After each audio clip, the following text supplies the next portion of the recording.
আমি মাঝে মাঝে নিজের পুরনো ছবিগুলো দেখি আর ভাবি, এই মানুষটা কি সত্যিই আমি ছিলাম? একসময় আমি খুব হাসতাম, ছোট ছোট জিনিসেও খুশি হয়ে যেতাম।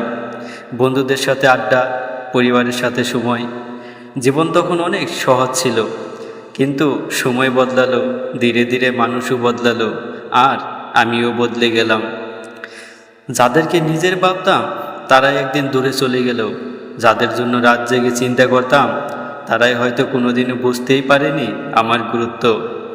একদিন আয়নার সামনে দাঁড়িয়ে নিজেকে চিনতে পারিনি, কারণ আগের সেই হাসি খুশি মানুষটা কোথায় যেন হারিয়ে গিয়েছে।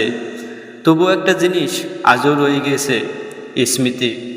পুরনো সেই দিনগুলো, স্মৃতি। মায়ের ডাকে ঘুম ভাঙা, বাবার কষ্ট দেখে চুপ হয়ে যাওয়া, বন্ধুদের সাথে বৃষ্টিতে ভিজা, আর কারো সাথে কাটানো বিশেষ কিছু মুহূর্ত। এইসব এখন শুধু স্মৃতি, কিন্তু এই স্মৃতিগুলোই আমাকে শিখিয়েছে জীবনের সব কিছু চিরস্থায়ী হয় না। মানুষ বদলে যায়, সময় চলে যায়, কিন্তু নিজের জীবনের স্মৃতিগুলো কখনো হারিয়ে যায় না। কারণ দিন শেষে আমরা সবাই নিজের স্মৃতির কাছেই একদিন ফিরে যাই।